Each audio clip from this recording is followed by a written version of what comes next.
How to see Instagram password on iPhone. To get started, first of all go ahead and open up the Passwords application on your phone. Once the app unlocks using Face ID or your passcode, you'll see different categories. Tap on the All option at the very top to view a complete list of your saved credentials.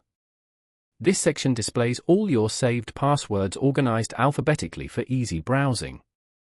To quickly find Instagram's password, tap on the search bar at the top of the screen and begin typing Instagram. After tapping on it, this will take you to the Details page, where you can see the saved username and other information. To use the password if you have forgotten, simply tap and hold on the password to copy.